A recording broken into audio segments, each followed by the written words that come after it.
Well, hello there, everybody, and thank you for joining us, and thank you for finding us, because this is another episode of The Metagame, where we're going to talk not only about board games, but sometimes talking about board games. But today is a little bit of an experiment with the show.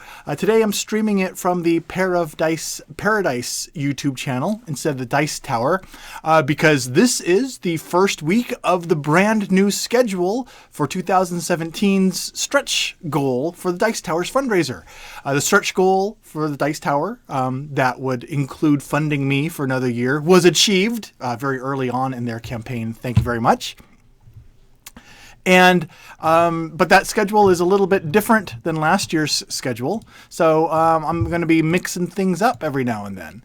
And I'm just going to make sure that you guys can hear me all right, which is what I'm checking on right now, and it looks like you guys can. So it looks like we're good to go.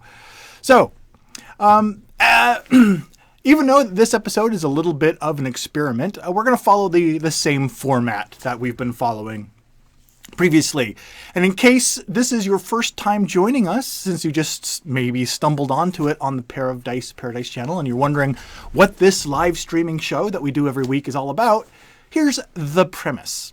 What I'm going to do is I'm going to present a topic about board games, and sometimes we talk about gaming, sometimes we talk about specific games, sometimes we talk about creating media about board games. And so what I usually do is I present the topic and maybe just introduce it and discuss it a little bit, maybe even have a little presentation about it. And then we turn over to the YouTube chat area for the live chat, and we turn the discussion there and look at what people are saying in the live stream chat and respond to that. And we kind of go from there and we kind of just see where the conversation goes. So if you're watching this live, whether repeat or for the very first time, and you were in that live stream YouTube chat and you have a question or a comment about something that comes up in the show that you would like me to go and perhaps touch on during the live stream show, go ahead and post that in the live streams chat, but be sure to add the hashtag TMG for the metagame to your post. Because what I'm going to do is to help filter out the things that people want highlighted in the show. I'm going to use my web browser's search tool to search for that hashtag in the chat log, which is going to make anything that has it highlight and kind of raise to the top. So if you have something that you want potentially included in the show, add that hashtag and it'll greatly increase your chances.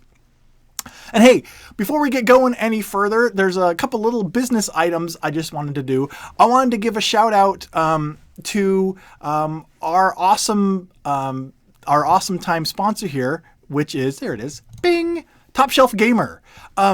They've been a sponsor of the show for over a year now, and this year they kind of changed what they do a little bit. They tweaked it, and they agreed to help support and sponsor Pair of Dice Paradise again this year.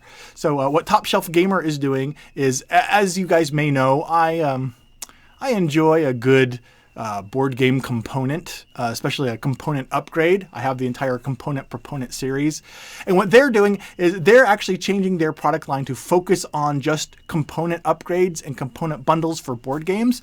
And they're even going to provide Pair of Dice Paradise with components and upgrades to have for me to feature in videos, just like because they enjoy the videos that we make and it's mutually beneficial. So I want to give a shout out to Top Shelf Gamer, who was awesome for coming to me with that idea and just being a great sponsor in the past and continuing forward. So hooray! And I want to let you guys know too that the other thing that's making this program that you're watching possible is all of you guys. Specifically, the amazing work that you guys just finished up with the Dice Towers fundraiser, making sure that hit their stretch goal. And also for the support that you guys have given through the Pair of Dice Paradise Pod Pledge fundraiser. This is something that's been going on and will continue throughout the year. And the Pair of Dice Paradise fundraiser can be found at podpledge.com/podp. There's also links to it on our website and just everywhere. If you look on all the Paradise Media.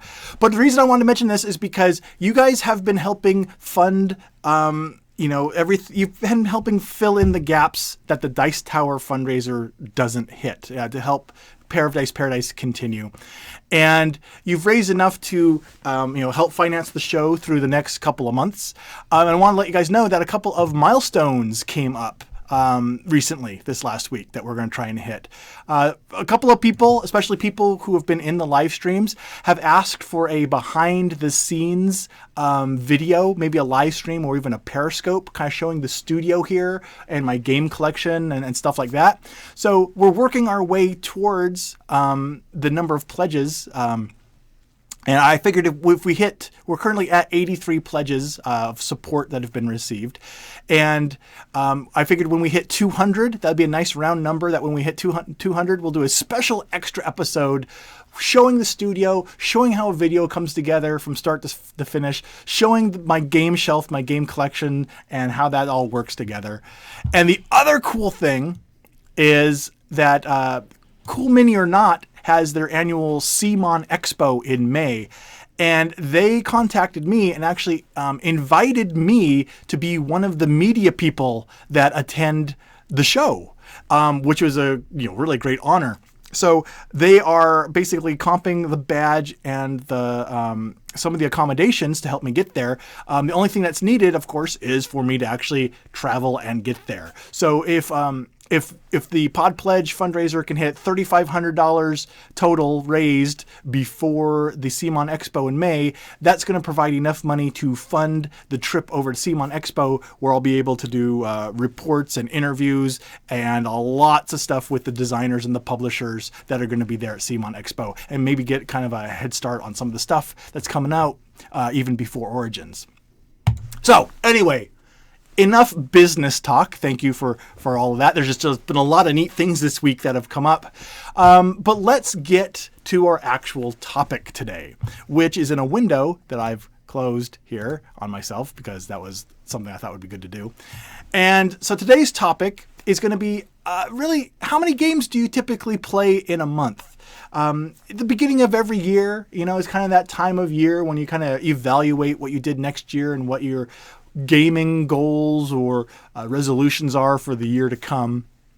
And part of that is always, I look back on how many events I went to, how many games I was able to play, how many local gaming events and conventions I've been able to go to, and how many games that racks up that means I've been able to take part in.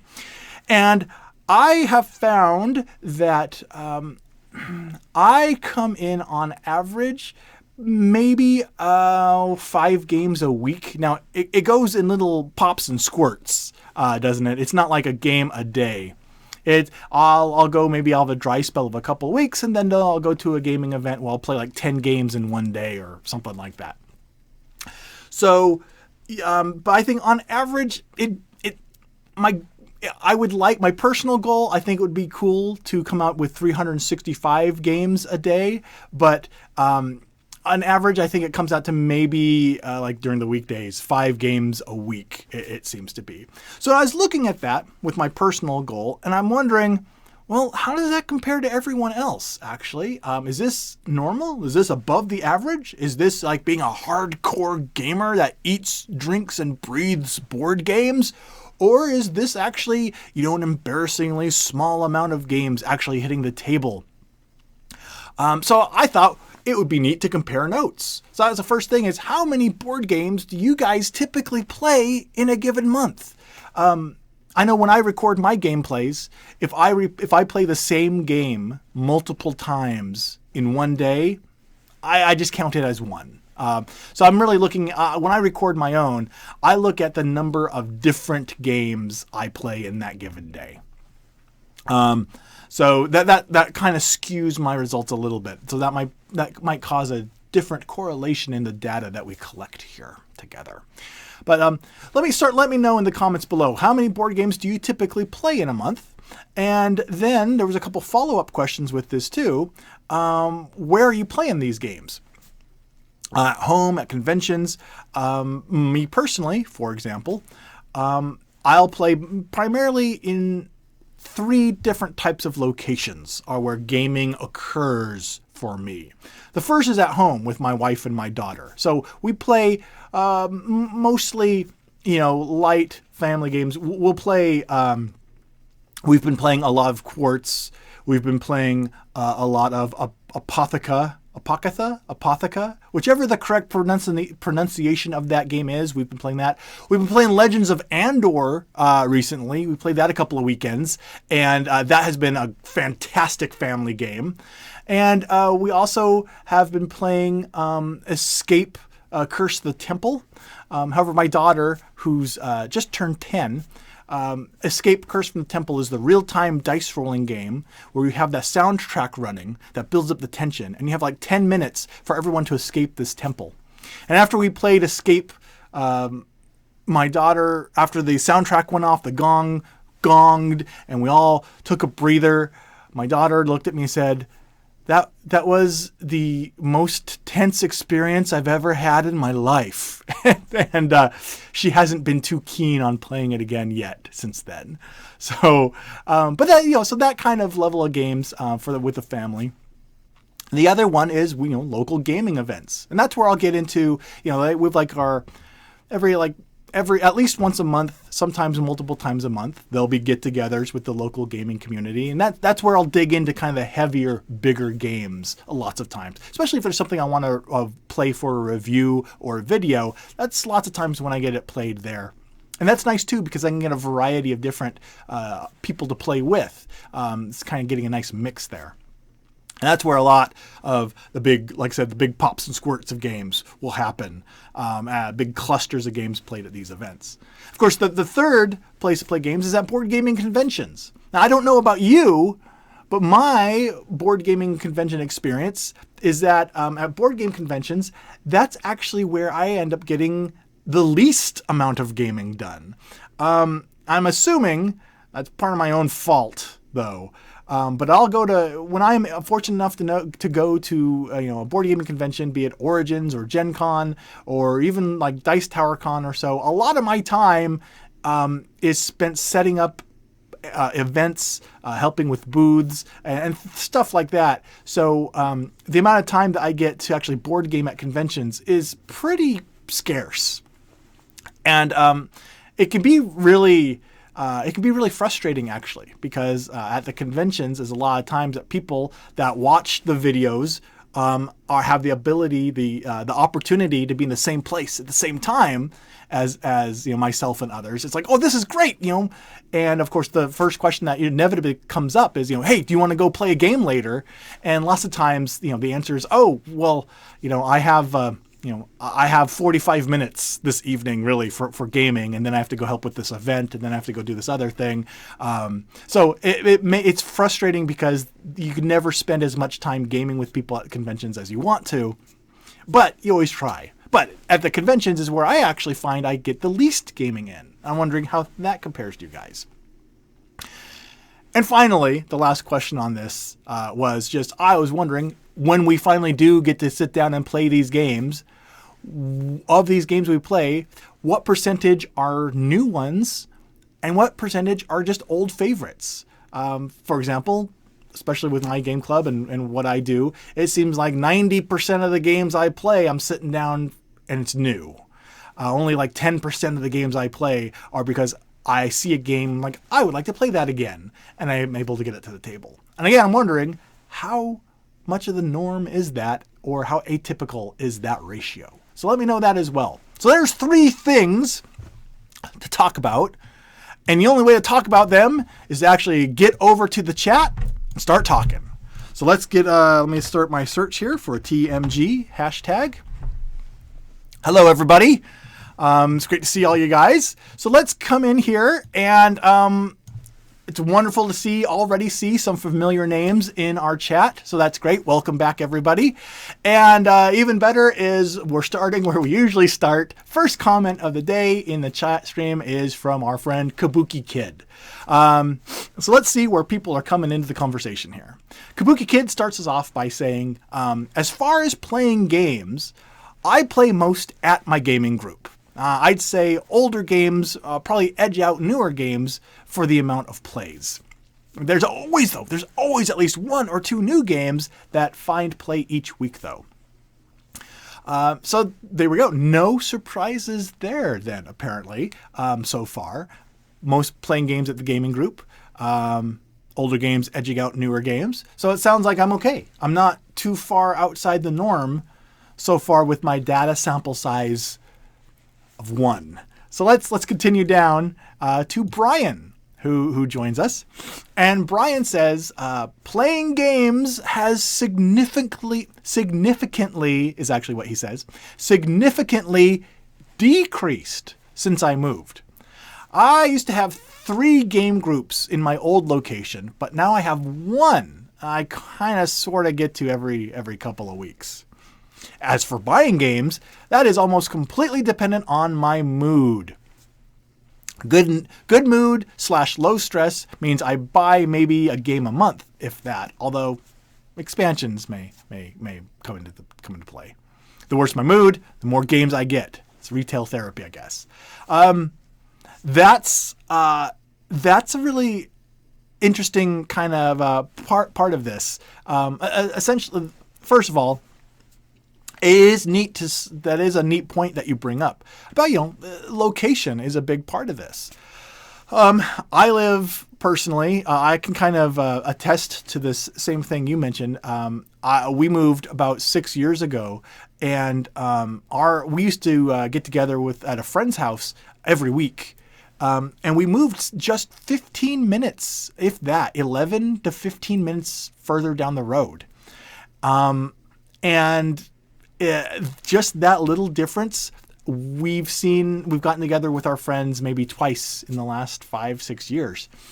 Just because that little bit of extra time and that little bit of extra distance has thrown enough of a monkey wrench into that gaming group's scheduling that it's just been more difficult to get together. So Brian, I can totally commiserate that moving can have a significant impact on it. Though, if it helps, Brian, one thing that I did is that lack of ability to get together with my old gaming friends. That's what led me to actually start up the local gaming club in my town. And which has led to me finding new gamers to play with, and also discovering through these new gamers several other gaming events that go on and have been going on in my area that I didn't even know about. So sometimes those changes can lead to bigger and newer opportunities as well.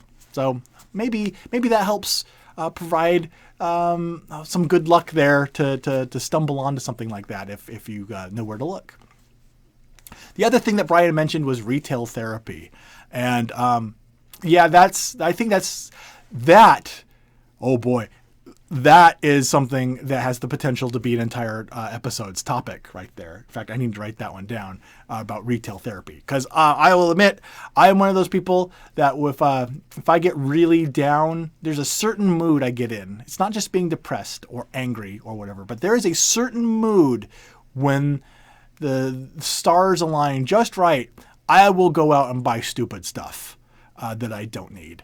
That's how I ended up with the TurboGrafx when I was in high school, was one of those moods. But again, that's a topic for another episode. We'll delve into that in more detail in an upcoming episode. Trevin joins us again just to say congrats, Chaz, on funding. Thank you very much. I'm very proud of the board gaming community for coming the way that they always come together in this way to help support content creators like myself and the vast billions of other content creators who are far more talented than I am. Every single time that I get to join you guys behind the camera, I count my blessings on how fortunate it is that I'm able to be here with you guys as much as I am. So thank you, Trevin. I really appreciate it.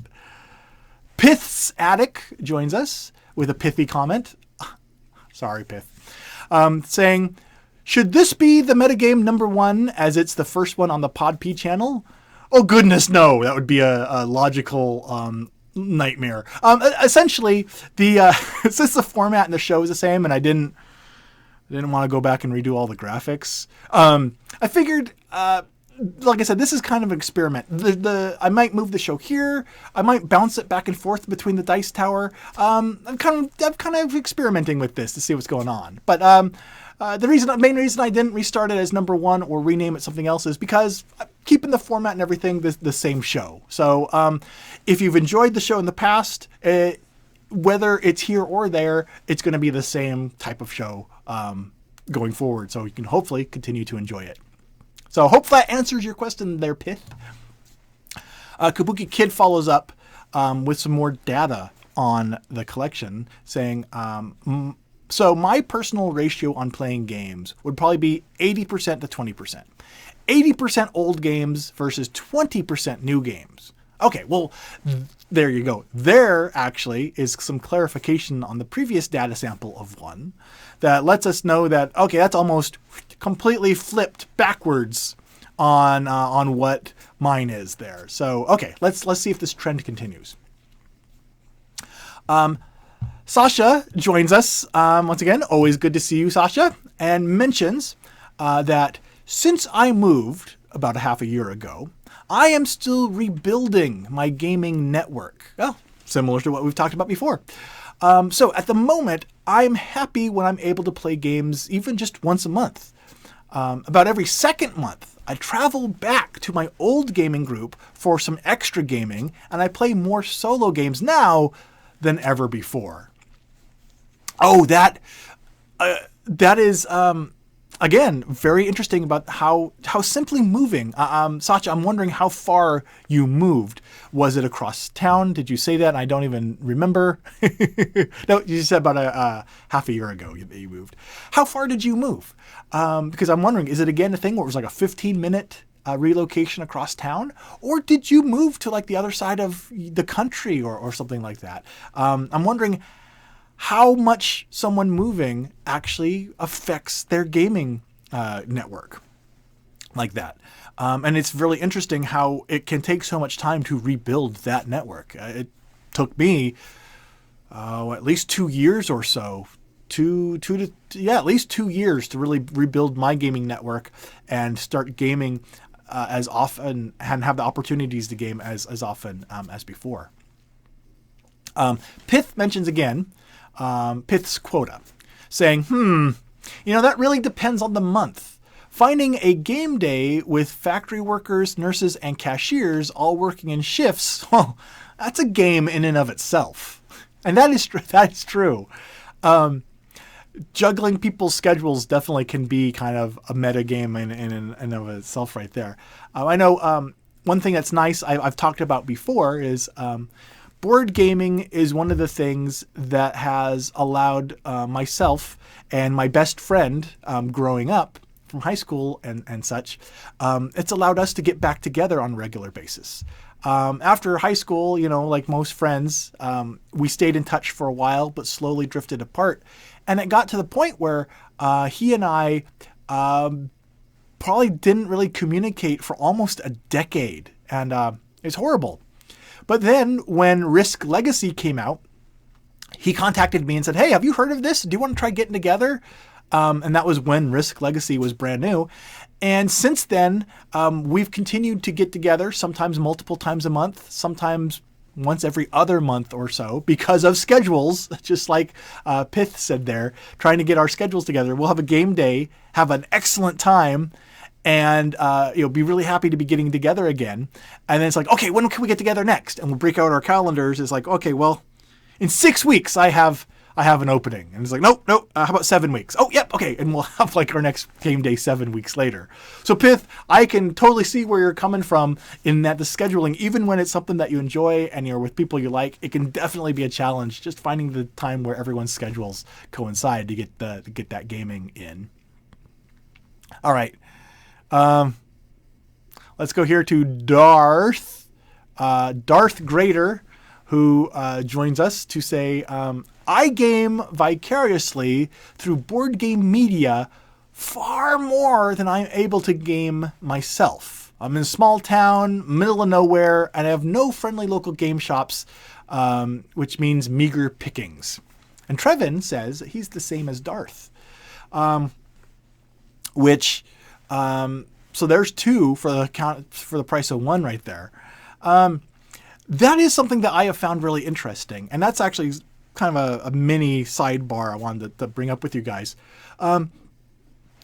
A few channels, such as the Dice Tower and others, have been doing a lot more live streaming of gaming. In fact, just last episode, a viewer here on the Metagame asked about the Chaz versus the internet, where we actually play a game with the live stream chat.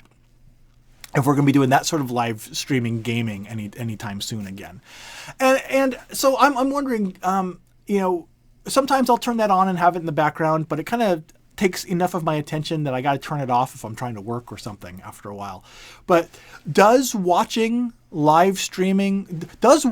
other people play board games, live streaming over the internet, does that actually scratch the gaming itch for people? I'm always curious about that. I'm always curious about what type of board game media works and what doesn't work. So it seems like there is an interest and a following in that. And I'm wondering if it's because people can't get into gaming themselves, so they're looking for just some other outlet, watching something about this, gaming being done, and if that helps. So Darth or anyone else, flesh that out for me if you want to. I'd be interested in knowing how much it scratches that itch. But for now, we're going to continue on to Brian, who comes in to say, Brian says, congrats! Oh, congrats on the CMON Expo invite. I hope it can reach the goal. Thank you, Brian. I hope so too, because I've been waiting to get on the invite list for about 3 years. So I'm really super excited. We'll see what happens. We'll go from there. Trevin follows up again to say, yeah, I'm the same as Darth. I'm in a small town, no game group, just me and the wife playing alone on weekends. Wow, and Trevin says that his closest friendly local game store is 2 hours away. Wow, that is really a small town in the middle of nowhere. I grew up in a town of about 1,700 people, and now I live in a town of about 5,000. So comparatively to growing up, 5,000 people is like, wow, we have our own gas station in this town, and we have other gamers I can find. So I haven't had to be in the same situation where I've had to travel 2 hours just to get to a friendly local game store. I would imagine that would make it really tough and would really make getting in some gaming, a variety of gaming, a challenge. But it's neat that you and your wife are able to find and make the time to do that, which I'm hoping, as I've found with my own family, can really be a neat experience to draw everyone together and can sometimes be some of the funnest gaming. Just depends how often your spouse wins, I guess. Has kind of an effect on it. Let's move on before I get myself in trouble. We're going to do... Oh, cool. We're going to do 2 more comments, and then we're going to switch to a little special other thing I have here. But first of all, Kabuki mentions, I do also have a local friend who comes over most weekends for a weekday evening so we can play a 2-player game or 2. It's nice to get some 2-player gaming in as well. Definitely. It's really nice when you can make that network of not having it always have to be a big event, when you can just have a friend or 2 come over and have those open schedules. That can really help get some time together. The next comment comes from a certain individual that I was going to mention anyway during this show, Mur. Who, as some of you may know from a couple years ago, was the winner of the Jack Vassal Memorial Fund auction for the Gamer mockumentary. So Murr is the guy that the mockumentary is about. I met him through the mockumentary. I've met him and played with him in person at Dice Tower Con. And Murr is an example, as with so many of you guys, how doing this content has actually led to new relationships and friendships, which are all really special. Anyway, awesome. Murr mentions, our average is around 4 games per day. So I guess the monthly average would be 120-ish per month of gameplays. How many different games? Well, who knows? Murr says that he played 550 different games last year. And the reason I was going to mention Murr is because I saw just in passing on a Board Game Geek forum post or something last year, Murr and his family had a personal goal that they set, which I thought was so cool, and I've been nowhere near able to reach. But was one of those, how many games do you typically play in a month type of things. Their goal was playing at least one game a day for 365 days in a row. A solid, not necessarily January 1st to December 31st, but just from a full year's worth, though, from whatever the start date was. One game a day for a whole year, and they achieved it, which I can't even fathom. I'm hoping to be able to get to the point where I can have some dedicated family time or something like that each day. But I thought that was a fantastic achievement and a really good kind of ambassadorship for the hobby. So that is just awesome sauce right there. And so, and like I said, that was kind of a neat thing that I saw posted on Board Game Geek last year or so. Which brings me to a little other thing. I'm going to take a break from the chat for just a moment to pop over to another comment that we got, because kind of an interesting, unexpected special thing from this is that someone followed up on this on the Pair of Dice Paradise Google Plus page. It's Google Plus. I think their motto is, it's surprising when anyone uses it anymore. So it was really a pleasant surprise. And I wanted to go and read this comment since it was kind of a special shout out from Google Plus. And as soon as I find my little button, which is this, I just want to mention from Mo, who says, it looks like for him, on average, he plays about 25 games a month. Some months are much less. My lowest in 2017, I'm thinking he meant 2016, was 7 games for the month. Some months there's more, quite a bit more. 55 is his highest average. So he goes on to mention that gaming is split between my home and 2 local game stores. Last year, we also gamed at a local bar and a coffee shop, but both venues are no longer available. So as of now, it's the friendly local game shop for 3 weekends a night. Plus, I run game nights at my place on Mondays. And that was something I want to come back to in real quick is the amount of locations. But continuing on first, new versus old for that part of the conversation. That would take some work. I know I'm much more into Cult of the New, and my wife is trying to talk me out of that. Good luck, buddy. So I signed up for the 10 by 10 challenge this year to get some more plays out of my games. So there's a couple of interesting parts of the conversation there. Hi. The first thing is Mo talked about all the various different locations, and that reminded me of when I was just starting out trying to find more gamers after I'd moved to take my gaming quota up from the 0 it had been back up to more than 0. I went to meetup.com and found some local gaming clubs, and they were meeting at like IHOP, a local deli, or not deli, a bakery that has like a little restaurant area, a cafe, and a lot of these gaming groups were meeting at these little cafes and restaurants around town and actually gaming there. And so it always surprised me that, so much gaming happens at these non-traditional venues. I'm wondering how willing we all are to go to these other venues, in addition to the friendly local game store. I'm always trepidatious to go to IHOP for board gaming. Not so much because of just everything in the way on the tables and the clutter, or the noise, but mostly because I feel like I would be taking advantage of the establishment there. How long are they, even if we eat a meal, how long are they going to want us to sit there playing a board game? So I'm wondering if anyone else uses these restaurants, cafes, bakeries, delis, and alternate things like Mo does. How much do you guys use those to fill in your gaps to do your gaming? Is it part of your usual routine, or is it an emergency stopgap effort? All right. The other thing is he mentioned the 10 by 10 challenge, which was part of this that I kind of had my notes to probably go into, which I guess I am now. These type of 10 by 10 challenges, or like MERS 1 game a day for a solid year challenges, those kinds of challenges can be a great way to revisit old games and make that gaming happen. It's like, oh, wow, I want to achieve these. So I'm going to, the only way I'm going to achieve this is to call over some friends to play. So it can help get us together. The only thing with that, which I've run into sometimes with scheduling, is just watching out to not allow a personal challenge like that to turn the gaming into a chore.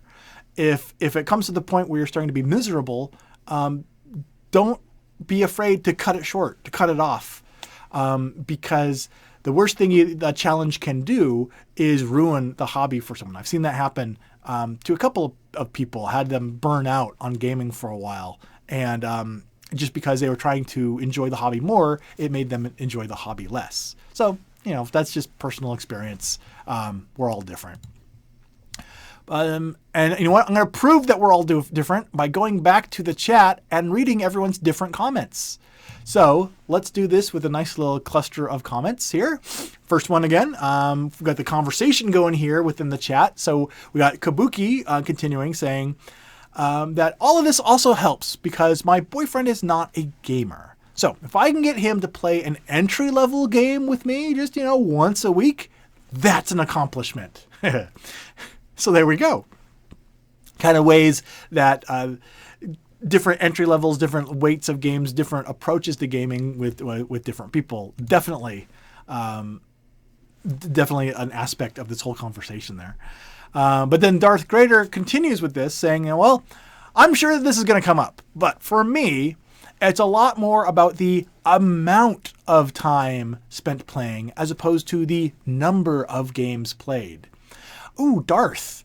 That is a really good point that, to be honest, I hadn't thought of as much. No, I'll be honest, Darth. When I think about my gaming and my quotas and my my tracking everything, I'd say 99% of the time, I and the people I know pretty much go by the number of games played. However, your way of tracking it, or your more major concern that you're focused on of the amount of time spent gaming, that's logical. That makes sense. I'm wondering why. It must just be that the number of games is easier to track. But what do you guys think? Who are you? Are you team number of games or team amount of time? Which one do you track more, or both, or neither?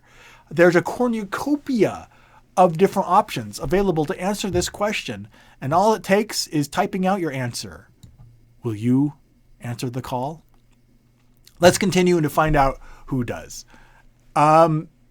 James doesn't, because his response was posted before everything that I just read from Darth. So James is going to say, I'm averaging about 9 to 15 games per month. And that's spread over 3 to 4 gaming sessions per month. Okay, so there is an example of, on average, it sounds like, at least, I don't know if it's on average of a weekly gaming session, and about 3 to 4 games in those weekly gaming sessions. So that's a pretty good, I would say that's a pretty substantial chunk. That's pretty cool. And also kind of, that weekly, for our audience and everything, I'm wondering, if that is not only kind of your average, but I'm wondering if that's kind of the numbers that are the total average. I guess the only way to find out is to continue on. But your weekly with 9 games or so was kind of what I was thinking might be the ballpark. But let's find out. Brian continues by saying, my personal goal this year. Okay, Brian, you're up in the stakes here. My personal goal this year is to play around 240 games this year with approximately a 40 to 60 new versus old split. And he continues to say that this is in part to clear out a wall of shame, dun, dun, dun, of tons of games that have been bought during a rough period. That's a part and parcel into this whole thing, isn't it? So as so many of us board gamers know, lots of times there's an ebb and flow to our collection, mostly flow, where games will come in and lots of times will never get played. I am guilty of this so much. I know I'm guilty of this probably far more than the average, and it is really a wall of shame that we end up with. So kudos for you, Brian. Kudos for you making the personal goal to de-shame your wall. You've inspired me to work to do the same this year.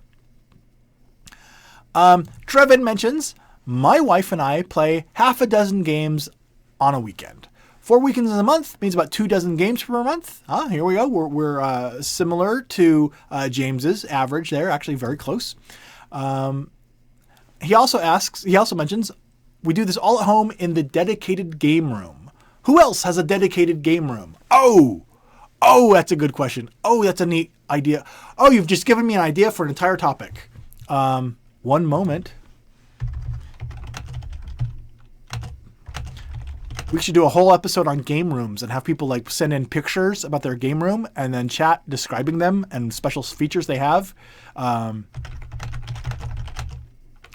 I can't type at all.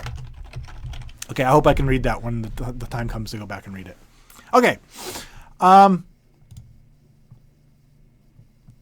Pith mentions the elephant in the room, or I should say the elephant in the microwave. Pith mentions, he says, as it hasn't been mentioned yet. Yeah, Trevin, I'm surprised about that, but it sounds like you've been actually typing about other stuff today.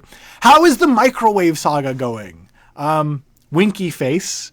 Well, I'll wink back and I'll say that no news yet. There was one I found on Amazon and it was sold out though.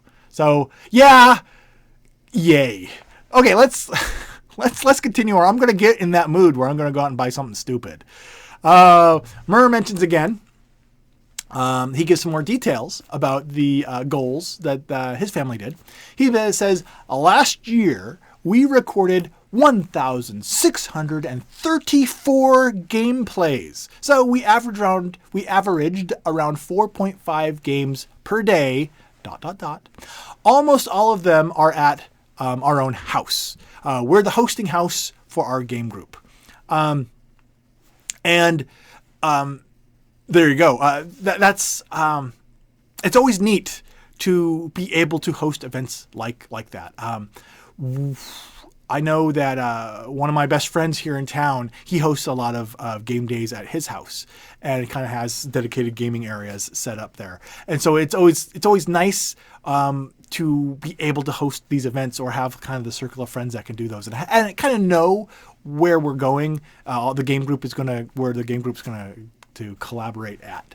Though to do that, 1,634 different games, though's worth. That's that is just makes my head spin with commendabilitization. Let's continue on. Scrolling down to the next highlighted comment here. Again, if you're just joining us for the last third or whatever, hashtag TMG. I'm going through the chat log, trying to catch up with all of the comments, but we'll see, because the next one is going to be Brian's comments, who says, for gaming at a convention, going back to this idea, for gaming at a convention, Origins, I get a ton in. Agree. But at Gen Con, the other main convention, I hardly get in any. Also agree. The local conventions, it's where I actually play the least at. Oh, well, that, you threw me a curveball. So I guess disagree. Anyway, that's interesting. Is it because local conventions, you're just visiting more with friends and people that you know? What is it, Brian, about the local conventions that make you actually game less? Because the local conventions is where I actually can sit down and play the most games. So, very interesting. Let's continue on. Let's see here. We have, looks like about 6 people kind of following up the conversation from before, starting with Murr, who fleshed out the rest of his statement there, saying a few more details in the data here, saying of the 550 different games that we played last year, 268 of them were new ones to them. Okay, so a little more than half of the games were new ones. Wow. So yeah, we're around a 50-50 split on the old versus the new. Wow. Well, I wonder if those of us that are more the 80-20 or 20-80 split, like we've talked about, I wonder if we had the larger data sample, the larger number of games being played, I wonder if even us with the 80-20 sample ratios would become more of a 50-50 as time went by. Is it because that many games you play, it's going to be inevitable? Or is it because of overlap? So much information. But the only way to do it, the only way to find out is for all of us to retire to some nice tropical island and all play games together for 20 years. So I guess we have a new kind of group goal that we need to work together to achieve. I think we should all get on that because when we get to that island, I'll bring the microwave. Okay, let's continue on with Satya, who mentions Satya's old versus new ratio. Saying, my ratio is hard to tell because it always depends on who's there, how many groups we get together and what people, want to play. So for Sasha, it varies a lot. Fair enough. That's a very good point. Yeah, because lots of times, it's like when I go to my game club, I'll bring a little bag full of games. But more often than not, yeah, you get to that game group and you sit down, and even if you brought something you want to play, someone's like, hey, I want to play this. And the group congregates towards that. So lots of times, even when you have something you want to play, you end up at an event not knowing what you're going to end up playing. So yeah, that makes sense, Sasha. I can totally see that. Trevin asks a very divisive, whatever the other word I was trying to think of question. Trevin's question is, do video games that play like board games count? For example, says Trevin, Civilization and XCOM, they play like digital board games. Oh, Trevin. Trevin, what am I going to do with you? Always the rabble-rouser you are. The answer to that is, I don't know. What do you guys think? Do video game... Here's another topic of conversation. Do video games that play like board games qualify as being board games? I'm writing this idea down as well. Do video games that play like board games qualify as being board games?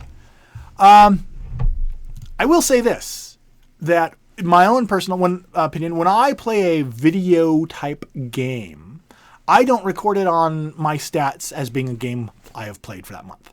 If I play a board game in a virtual environment, though, like on Tabletopia or Board Game Arena, and I'm playing an actual digital representation of an actual board game, that I will record as a board game play. So there's my arbitrary line in the sand, Trevin. Whether I'm super correct or just mega correct on how I view it, I don't know.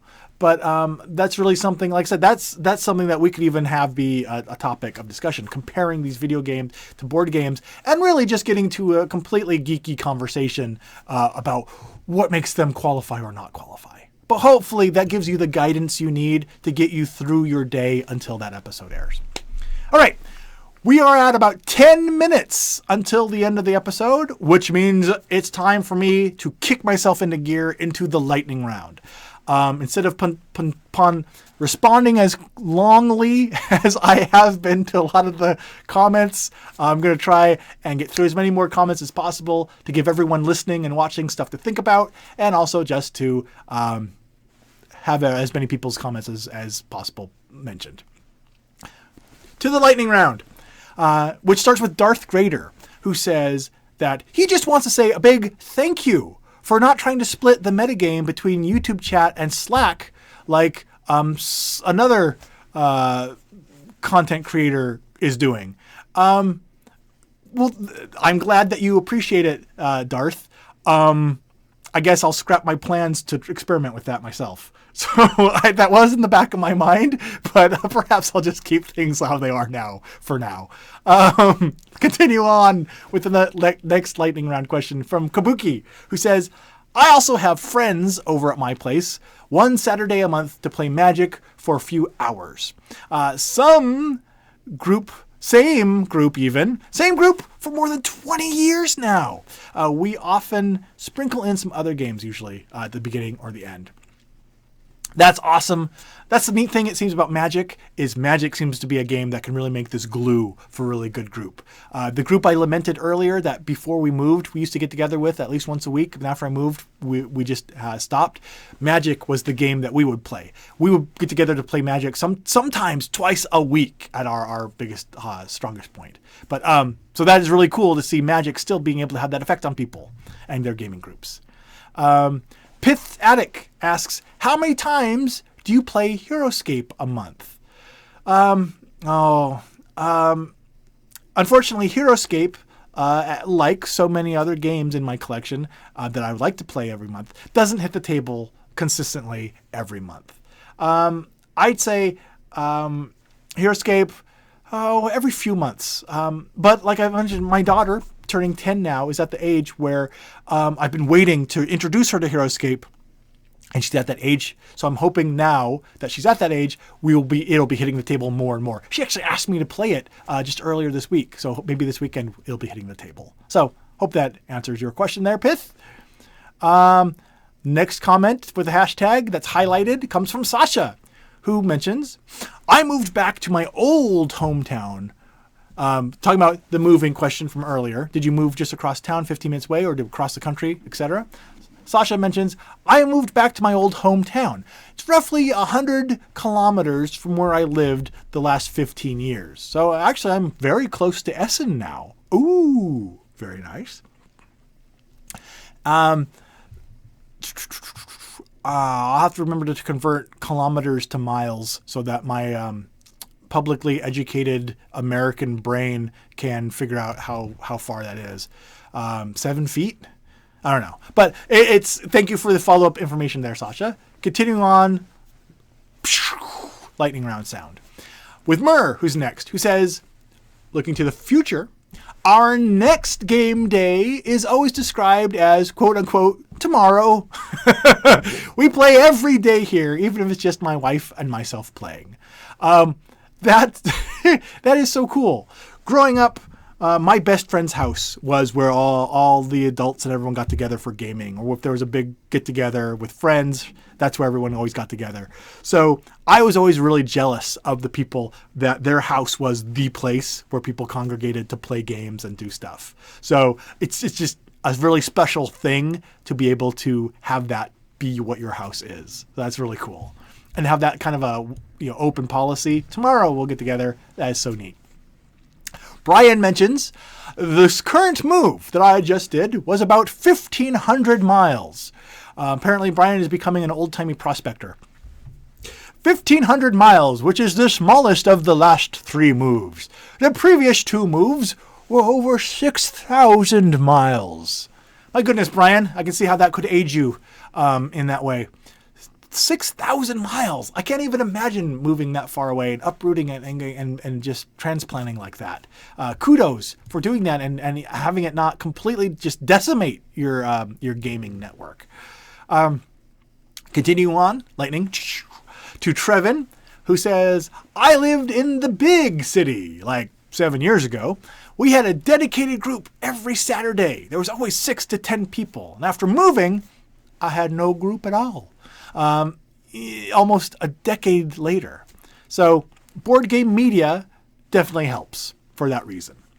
Cool. That's it's really neat to see how the board game media dovetails in and can help, like we were talking about, scratch that gaming itch. Good to know. Amy from Homemaker Hobbies joins us to say, we mostly play games as a family with the occasional game night. Even then, though, it's still in spurts. My older children aren't into games very much anymore. Oh, that's always interesting to see, isn't it? And I know that my daughter, being 10, is still at that age where playing games with dad is still one of the things she gets excited about. So I'm hoping to hang on to that and get as much out of this few precious years as I possibly can before hanging out with dad becomes passé. Sasha mentions their plans. Plans are to buy more two-player games to open up more gaming opportunities with my visitors. That's a really good point, Sasha. Does the game group availability that you have to us, does that change the type of games that we're going to end up buying? In your situation, more two-player games because that's what you can get to the table. Kind of an aspect of this I hadn't thought of. But yeah, I know I definitely playing with my wife and daughter, as one of my primary 3 gaming groups, that definitely has affected the games that I have invested in and I've purchased. Not as many big heavy euros, but a lot more fun, light 20 to 30 minute games. Cool. Thank you, Sasha. Kabuki mentions reading about or watching videos about board gaming definitely does help scratch the itch. A little bit, at least. Nothing at all is as good as actually playing, but any media does entertain to a certain level. Good to know. We'll have to keep doing what we're doing then. Brian mentions, are people's friendly local game stores actually good for gaming? Each one I've gone to, the game nights have been formed of pre-formed groups of friends not looking for others to join. That's a really good question, Brian. I think it depends on the game stores. Oddly enough, maybe it's because I'm in a college town, there's at least four gaming locations, 4 game shops in my area that have game nights. One is basically dedicated to Magic, only Magic. And then there is Fun Again, actually, is the other local game store. And they have a dedicated gaming room. And they have gaming nights like 4 out of the 7 or more nights a week. And then there is another game store that focuses on like Warhammer and miniatures gaming. And then there's just this little tiny game shop in the next town over that's like a little tiny back room with like 2 tables that I've never seen anyone in. But the whole thing about that is I wanted to mention that the game store that focuses on Magic actually has, they are the one that has grown the most. And they sell some board games, but they actually purchased, like a year or 2 ago, they purchased the business that was next door to them, tore down the wall, and turned that other business's floor space into just dedicated gaming tables. My point is that sometimes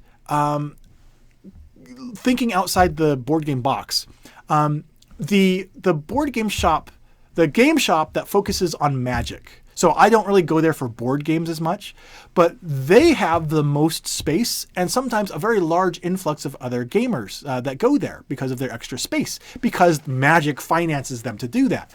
So while the stores in my area dedicated to gaming might not have as big of rooms or as much space, it's this give and take.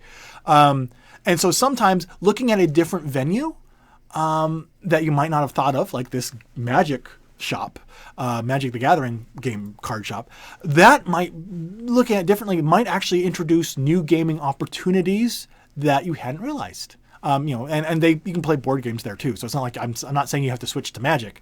I'm saying it might give you different people, more places, different places, and more different opportunities to get you out of that rut of always having those pre-formed groups, because that's human nature, is to form those ruts. I'm sorry, that was so unlightning round, but it's because we're pretty much out of time anyway. We have time for one more post, which is the next one on the list that we got to. Excuse me. And we're going to wrap up here with Darth again. Darth Grader mentions the way that he scratches his itch. He says, I scratch my lack of gaming itch by searching YouTube for any groups playing my favorite storytelling games. Oh, cool. For ejemplo, Zaya, Betrayal at House on the Hill, And Arabian Nights let me vicariously enjoy the group dynamic. That is really cool. I know there are some podcasts, a little bit of apples and oranges here, but there are some podcasts that will actually broadcast their RPG sessions. I'm wondering if there's any podcasts for doing story-driven board games, even though it's more of an audio medium than a visual medium. And I wonder if there's any doing that. And if there are or aren't, I wonder if there's an audience for that.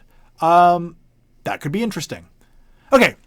I'm going to have to sit and ponder that for the next few days because, unfortunately, we have eaten away this entire hour. We are out of time here. But I want to thank everyone. Seriously, whatever another word I'm looking for is, there's two words that just, I'm not in my vocabulary today. Sincerely, thank everyone who went out of their way to come join the metagame today and track it down. I really appreciate it. You guys are awesome. Until next time that we get to play the metagame together, I want to encourage you guys to, wherever the logos are here, hey, subscribe to Pair of Dice Paradise, and hey, while you're at it, the Dice Tower as well. Two quality board gaming YouTube channels. And subscribe to those because that hopefully will give you a way to scratch that board gaming itch until the next time we can get together. Until then, I've been Chaz Marler from Pair of Dice Paradise. Thank you all for joining me and playing the metagame along with me.